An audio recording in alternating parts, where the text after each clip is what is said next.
Hi, this is Karen Magruder. I am an assistant professor in practice here at the UTA School of Social Work, and I'm just giving this brief presentation to talk about how awesome our MSW aging specialization is at the UTA School of Social Work, and also just talk about, in general, some careers in aging and opportunities for social work students to get involved in this very rewarding and growing field. So I'll first start off by telling you a little bit about my background in aging and why I'm so passionate about this.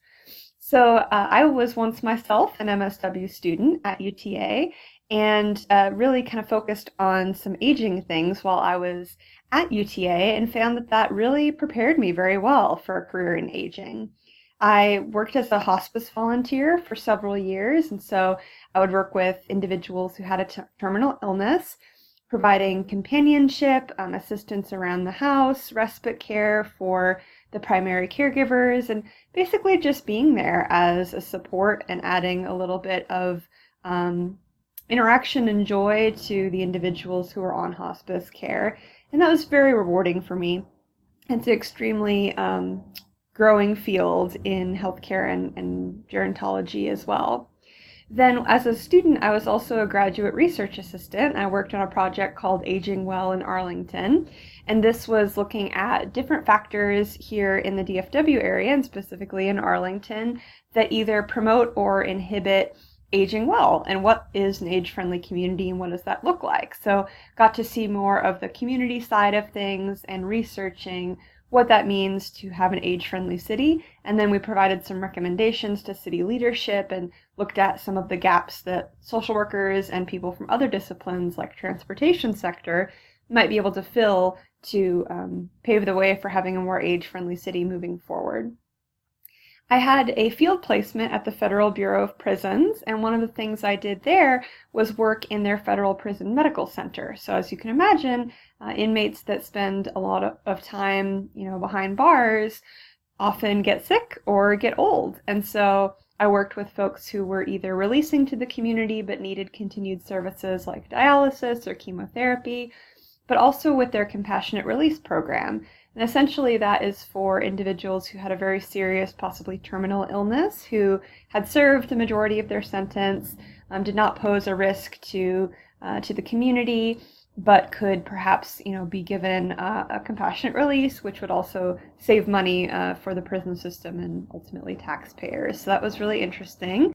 Another aging experience that I had that was really rewarding was being an animal therapy volunteer with my own dog, and I took him to nursing homes. He got certification to be a therapy animal, and I would take him to nursing homes and provide just that support and companionship to individuals who maybe didn't receive a lot of visitors. And it would be a great piece of conversation to be able to talk about my dog. He was a retired racing greyhound, and so we had lots to talk about in terms of that. And just opening doors to building relationships with individuals who maybe needed that extra support and companionship, and just love to hear their stories and learn about their wisdom. Then I also volunteered at the Senior Source, which is a great nonprofit in the Dallas area, and worked in their caregiver support program, basically providing information, resources, and supportive counseling to individuals who were caring for an older adult and helping them get connected with services and options that could support them. And so that connection between the different resources could be really helpful and was certainly rewarding. And then I ended up working full-time for several years at the Senior Source's Long-Term Care Ombudsman program, where I was an advocate for residents who lived in assisted living facilities, basically just making sure that they were getting good care and helping to provide advocacy and support and education for those who maybe had their rights being violated or weren't getting great care. And I helped to ensure that they were getting the services they need and happy in their placements. And then finally, I've had for a few years a private therapy practice, and one of the issues that I focus on is caregiving and aging issues. And so even if you have a mental health focus, you can still very much apply this to the aging population. So you can see here there's quite a variety of different things related to the micro level, more of the macro level, and kind of intersecting with some other specialization areas that UTA offers as well. And so that's just one glimpse of what a career with aging social work can do. So a little bit of background about why it's important to focus on aging. They call it the Silver Tsunami, and now more than ever, there is a need for social workers to meet the needs of the growing older adult population. The population aged 65 and over has increased in the U.S. from 36 million in 2004 to 46 million in 2014. So that's almost a 30% increase in just 10 years, and that's projected to more than double to 98 million by 2060.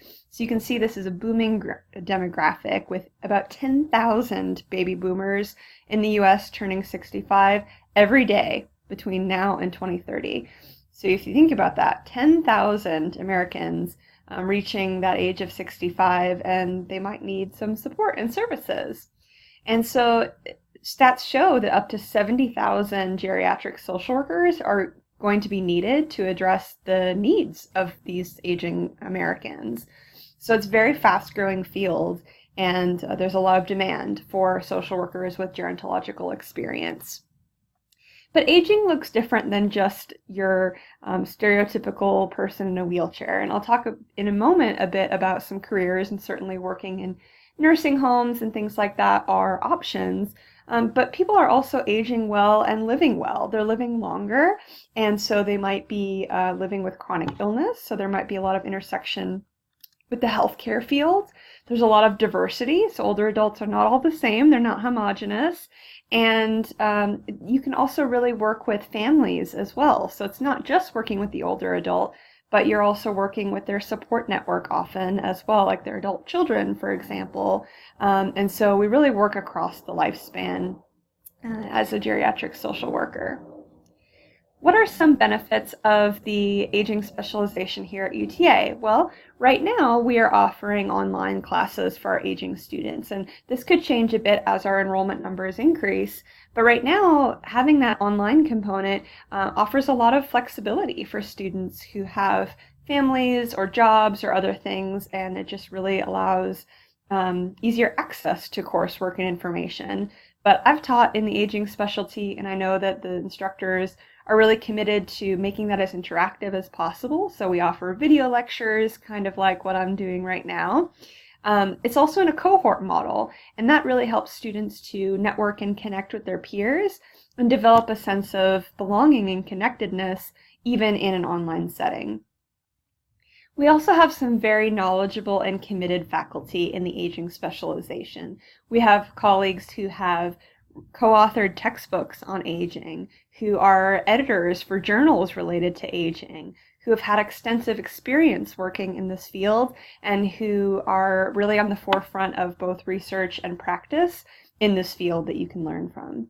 And finally, right now we have a fairly small class size usually, and the benefit of that is you get more individualized attention from your instructor, and also, again, better opportunities to meet and get connected with your peers in the cohort. Here's an example of some courses that you might take in the aging cohort. So we have direct practice with aging. You might even be able to do a facility visit, interview a social worker, and see some agencies that help with aging issues. Our family caregiving class allows you to do a family caregiver assessment and even observe a support group for caregivers. So again, kind of that mental health focus. Our death and dying class is fabulous. I actually took this as a student myself, and we got to do a behind the scenes tour of a funeral home, which was really interesting, and just being able to really confront the issue of death and dying, because I don't know about you, but I think I'm going to die at some point. And so it's something that is really relevant for us and for our clients, and being able to get comfortable with that and have more knowledge in that area is extremely important. And then finally, our aging policy class. You know, some of this is micro-focused, which is great, but it's also very important to have that macro piece. And I definitely saw in my practice experience that even if I was working with individuals, I would find that policies really impacted my clients. And so I would use my direct practice experience to inform my advocacy in terms of policies and procedures at a larger level. And they very much interact with each other, right? Policies impact people, and people can impact policies. And so it's great to have that focus as well. I also want to mention that we have great student involvement. We have a wonderful student organization called the Gerontology Organization, or GO. So there's leadership opportunities. They also often have guest speakers, like having a virtual dementia tour where you kind of go through this immersive experience that simulates what it might be like to have dementia, which is really powerful. They recently had a speaker talk about LGBTQIA+ issues in the older adult population. And we even have delegates from GO sit in on our faculty aging content committee and getting to kind of see what happens and help inform our efforts as we develop curriculum and activities for students. And I'll finally end with this. If you choose the aging specialty or want to focus on aging, there's a lot of different great careers. You can do so many different things with this. So you might think about, being in a nursing home, but there's so much more than that. A lot of veterans, are older adults, and so that is a valuable expertise and skill set to bring to work with veterans. You could work in outpatient primary care settings, hospitals or hospices, because there's that large intersection between health and aging. You could work at a senior center, adult day center, or more active assisted living. You could do private clinical mental health practice focused on older adults or caregiving issues. And you can even do geriatric care management, which is one of the most high-paying social work jobs, where you help to comprehensively provide care to an older adult and support their family in accessing those options and resources and just kind of navigating everything. So those are just some examples of what you might do as a student in aging, as well as in your social work careers.